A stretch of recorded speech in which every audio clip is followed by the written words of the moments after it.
এরা একটি নতুন গবেষণা করেছেন। গবেষকরা বলছেন এর ফলে চিকিৎসকরা আরো কার্যকরভাবে টিউমারের চিকিৎসা করতে পারবেন।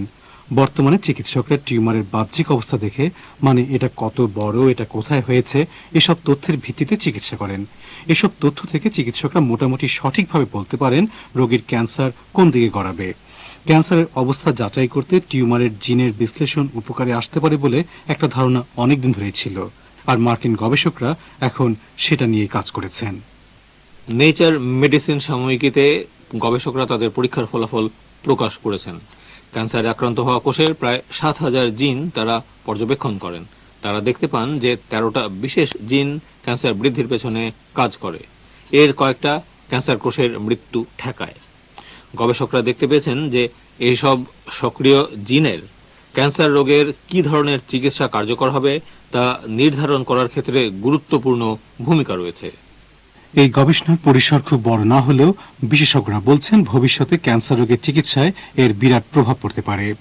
ডাক্তাররা তখন এই পদ্ধতির সাহায্যে ঠিক করতে পারবেন কোন রোগের জন্য ঠিক কি চিকিৎসা দরকার। তবে চিকিৎসার জন্য ব্যবহার করার আগেই এই পদ্ধতির আরো অনেক পরীক্ষা নিরীক্ষা প্রয়োজন। সে পর্যন্ত রোগ শনাক্ত করার প্রচলিত পদ্ধতি বা ডায়াগনোসিসই চালিয়ে যেতে হবে। বাংলাদেশে বর্তমানে বহু লোক ক্যান্সারে ভুগছে। সেখানে ডায়াগনোসিসের অবস্থাটা কেমন, সে কথা জানতে চেয়েছিলাম ময়মনসিংহ মেডিকেল কলেজের রেডিওথেরাপির সহযোগী অধ্যাপিকা ডক্টর পারভিন শাহিদা আক্তারের কাছে। তো আমাদের দেশে সামাজিক কারণে পেশেন্ট কোনো কমপ্লেন না হলে আমাদের কাছে আসেন না।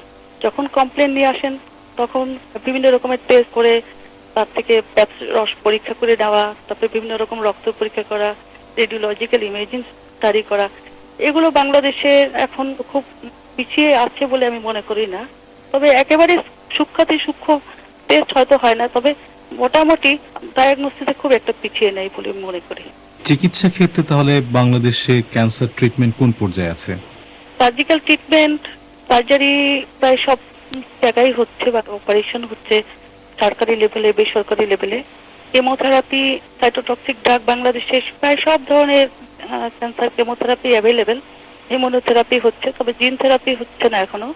আর রেডিয়েশন থেরাপি সুযোগ সুবিধা বাংলাদেশে আছে, তবে এখানে মনে হয় যে রেডিওথেরাপি চিকিৎসাটা একটু পিছিয়ে আমার কাছে মনে হচ্ছে। ক্যান্সার রোগের ডায়াগনোসিস বা চিকিৎসার ক্ষেত্রে সাধারণভাবে দেখা যায় যে লোকজনের মধ্যে বাংলাদেশের চিকিৎসার আস্থা কতটা নেই, অনেকের মধ্যে আস্থা নেই, সেটার কারণ কি?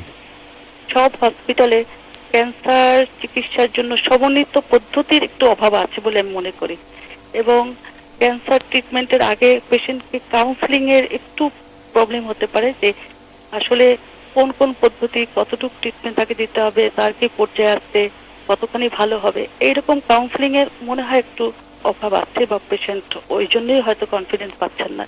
আর সুযোগ সুবিধা কিছুটা অপ্রতুলতা আছে। বলছিলেন বাংলাদেশের ক্যান্সার রোগ বিশেষজ্ঞ ডাক্তার পারভিন শাহিদা আক্তার।